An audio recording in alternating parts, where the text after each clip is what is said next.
السلام علیکم میرے پیارے دوستو، میں ہوں بلال حسین اور آپ دیکھ رہے ہیں میرا یوٹیوب چینل ماشاءاللہ۔ گہری ہوتی ہیں، بڑی سخت ہوتی ہیں، بڑے جال بنے جاتے ہیں، بڑا حسد کیا جاتا ہے، بڑی تکلیف دی جاتی ہے۔ اللہ قرآن میں کہتے ہیں محبوب یہ لوگ تجھ سے حسد کرتے ہیں، حسد من عند انفسہم، ان کے دلوں میں تیرے لیے حسد ہے۔ حسد کرتے ہیں لوگ، دور تک نکل جاتے ہیں حاسدین۔ حجاج نے کیا کیا؟ اس نے ایک شخص سے کہا کہ زہر والا خنجر تیار کرو جو زہر میں بجھا ہوا ہو، اور چونکہ حج کے موقع پہ بڑا رش ہوتا ہے لہذا حج کے موقع پہ لے جانا۔ حضرت عبداللہ ابن عمر جب تمہارے پاس سے گزرے، بادشاہ میں ہوں، لوگ ان کے پیچھے ہیں، جب وہ تمہارے پاس سے گزریں تو ان کے پیر میں چبو دینا۔ جب لوگوں نے ایسے عالی مرتبت لوگوں کو نہیں بخشا، اتنے بڑے لوگ محفوظ نہیں رہے، تو ہما چما کس کھاتے میں ہے؟ آج کس بات کا شکوہ کرنا؟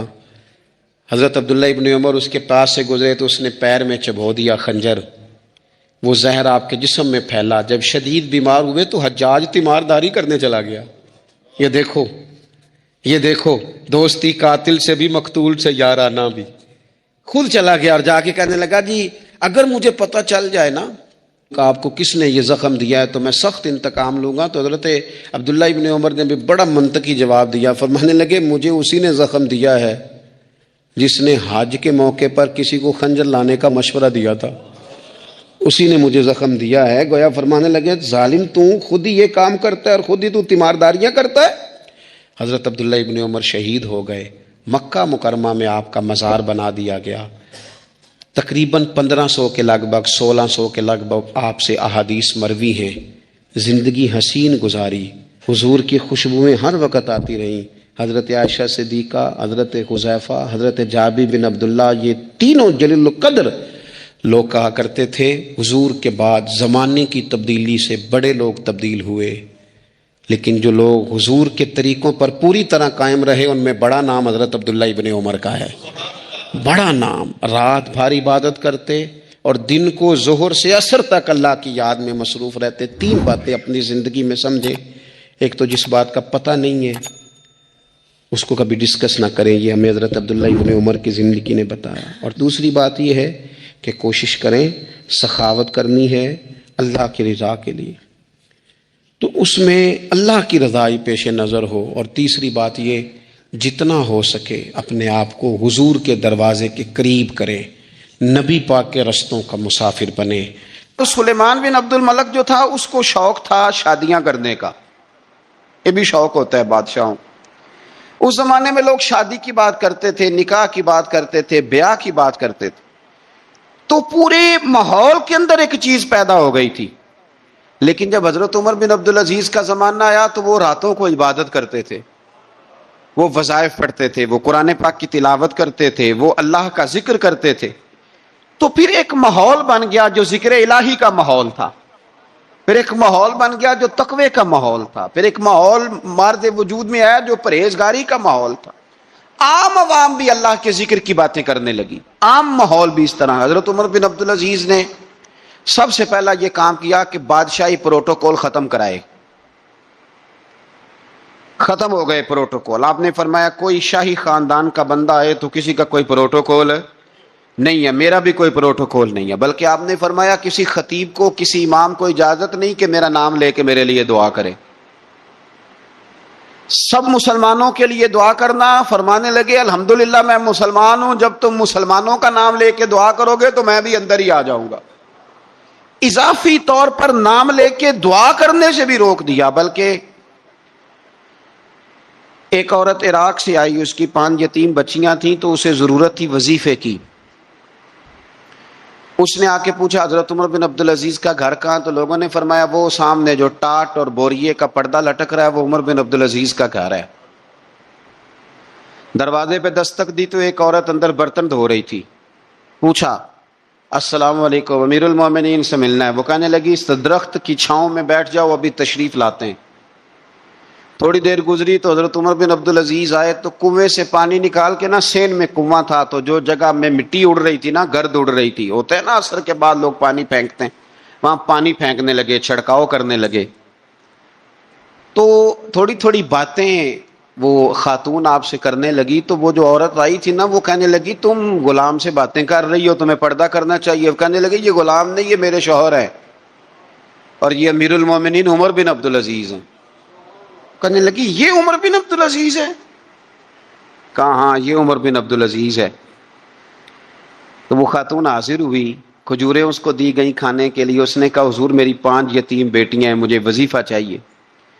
جناب عمر بن عبدالعزیز نے ایک بیٹی کا نام پوچھا، ولدیت پوچھی، وظیفہ لکھا۔ عورت کہنے لگی اللہ تیرا شکر ہے میری بچی کا وظیفہ لگ گیا۔ دوسری کا نام پوچھا، ولدیت پوچھی، عمر پوچھی، وظیفہ لگایا، اللہ تیرا شکر ہے میری یتیم بچی کا وظیفہ۔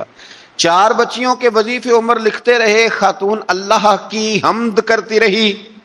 5ویں کا لکھنے لگے تو کہنے لگی میں نے زمانہ بڑا دیکھا ہے پر عمر بن عبدالعزیز تیری طرح کا بندہ نہیں دیکھا۔ آپ فرمانے لگے اب میں 5ویں کا وظیفہ نہیں لکھتا، 4 کا وظیفہ جا کے گورنر سے منظور کرا لے اور 4 کو کہنا تھوڑا تھوڑا 5ویں کو بھی دے دے۔ حضور کیوں نہیں لکھتے؟ فرمایا جب تک تو حمد کے لائق رب کی حمد کر رہی تھی میں وظیفے لکھ رہا تھا، اب تو نے میری تعریفیں شروع کر دی۔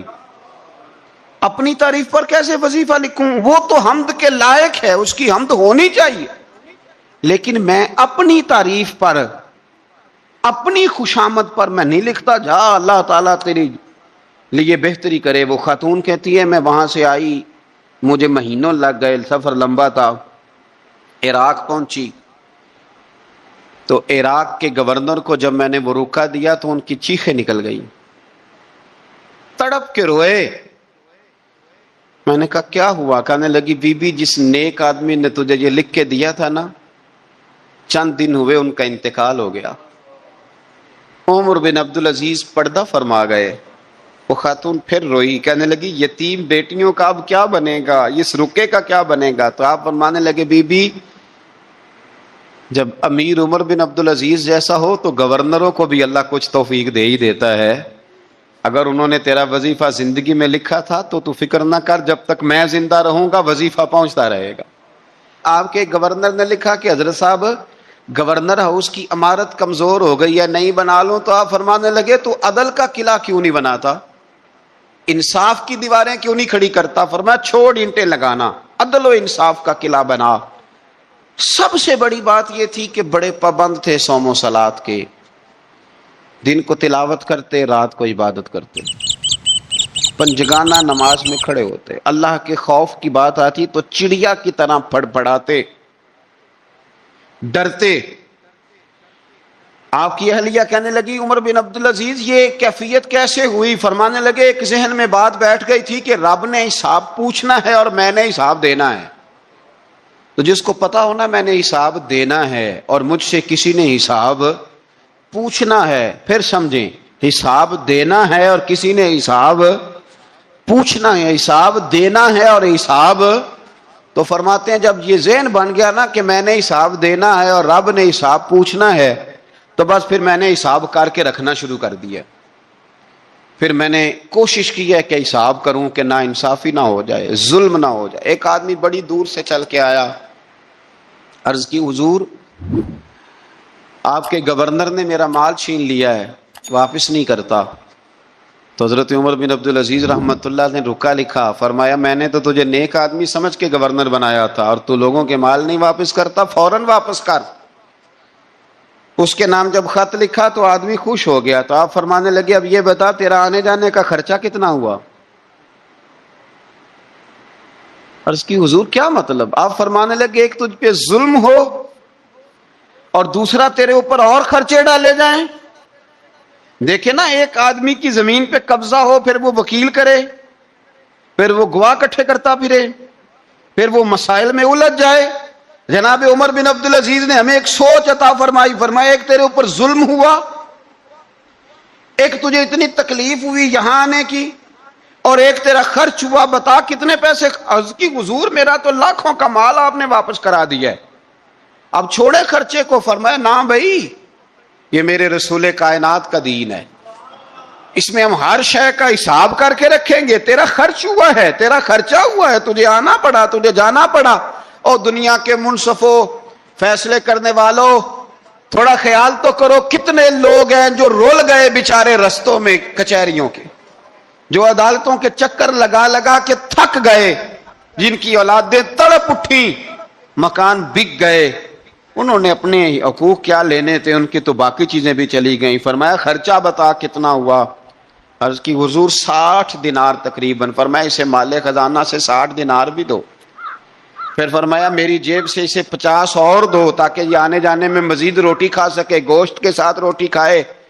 اور پھر فرمایا معاف کر دینا، حکومت عمر بن عبدالعزیز کی تھی پر تجھے بڑی تکلیف اٹھانی پڑی، اذیت اٹھانی پڑی۔ یارو اس رنگ میں اس شخص نے حکومت کی، اس انداز میں، اور سب سے بڑھ کر بنو امیہ میں سے تھے، لیکن میرے رسول پاک کی اولاد سے جو پیار، حضور کی نسل سے، کسی نے آپ کے سامنے کہہ دیا، امام جلال الدین سیوطی نے اس کو لکھا ہے، کسی نے عمر بن عبدالعزیز رضی اللہ تعالیٰ عنہ کے سامنے کہہ دیا یزید امیر المومنین تھا، مومنوں کا امیر تھا۔ فرمایا پکڑو اس بدذات کو 20 کوڑے مارو، پکڑو اس نالائق کو، اسے 20 کوڑے مارو، یہ نبی پاک کے خاندان کے قاتل کو امیر المومنین کہتا ہے۔ یہ فتویٰ جناب عمر کا۔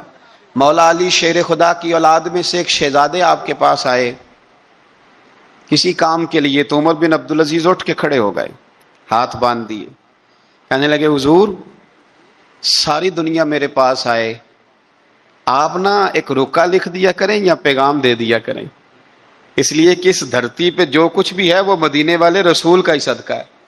حضور کی اولاد سے پیار، نبی پاک صلی اللہ علیہ وسلم کے خاندان کے ساتھ محبت۔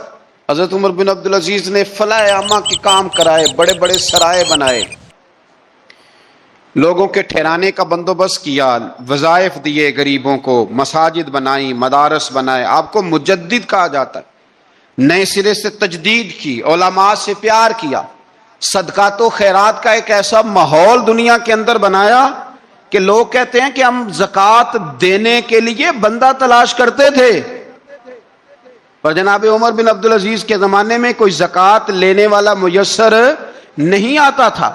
ایک شخص ملا تو لوگوں نے اس کو اتنی زکوٰۃ دی، اتنی زکوٰۃ دی، اتنی زکوٰۃ دی، لوگ خوشحال ہو گئے، اتنی زکوٰۃ دی کہ اگلے سال وہ خود زکوٰۃ دے رہا تھا۔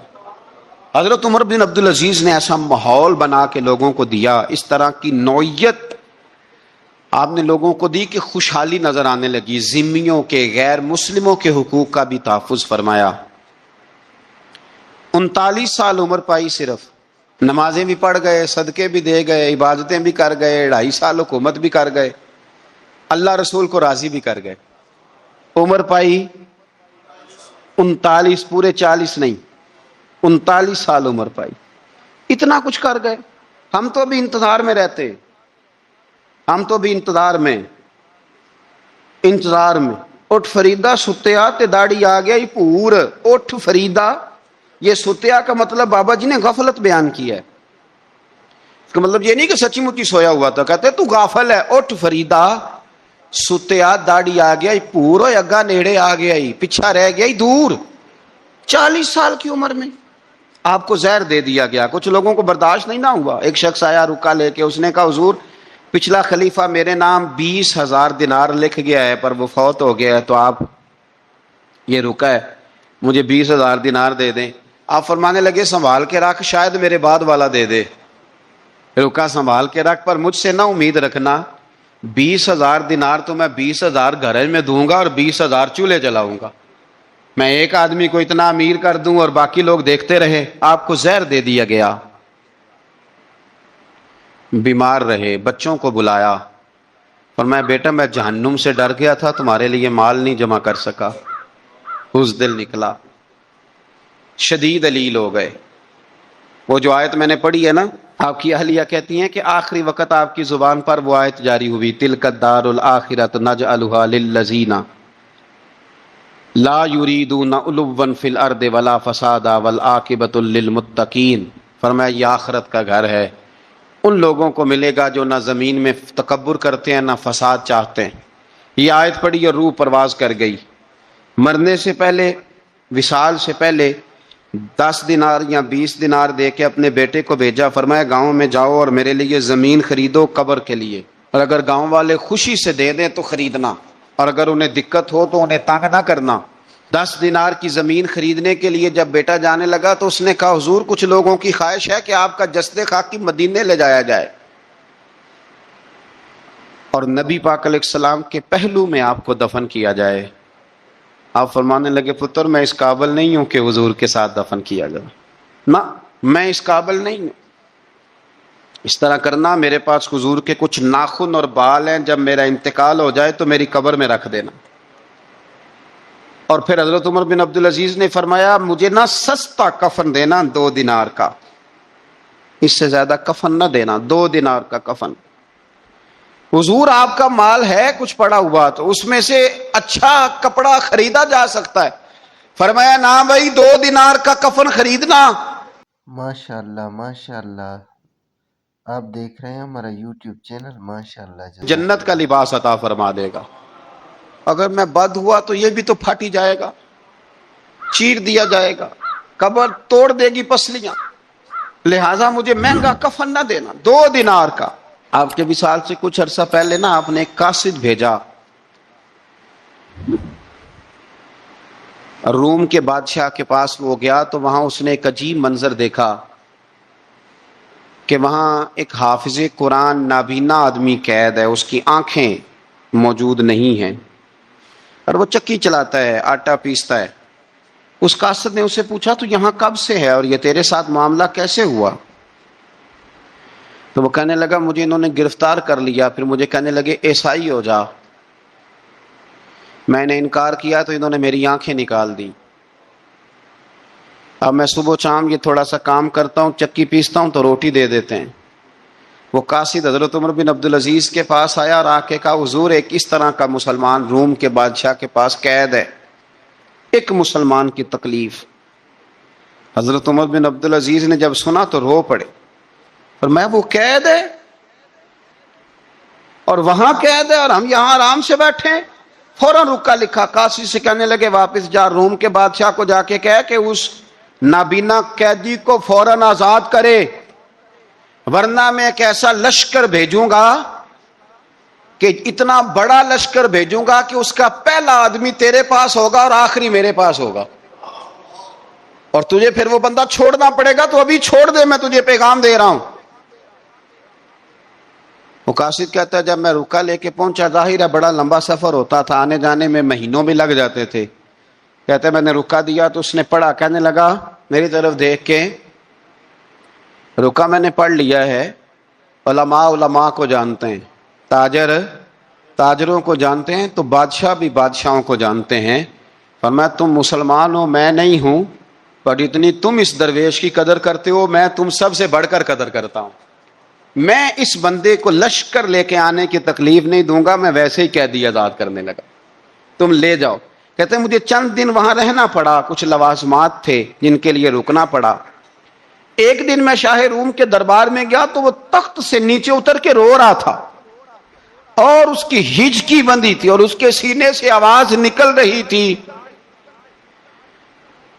میں نے پوچھا لوگوں سے کیا ہوا، کہنے لگے خود ہی پوچھ لو۔ میں نے جا کے کہا بادشاہ کیا ہوا، کیوں رو رہے ہو؟ تو کہنے لگا آج دھرتی کا حسن اٹھ گیا ہے، آج سنگار ختم ہو گیا، آج دھرتی کا حسن اٹھ گیا۔ میں نے کہا کیا ہوا؟ کہنے لگے عمر بن عبدالعزیز انتقال کر گئے، تمہارا امیر چلا گیا۔ تو میرے دل میں خیال آیا، میں نے آہ بھری، میں نے کہا پھر ہمارے لیے کیا حکم ہے؟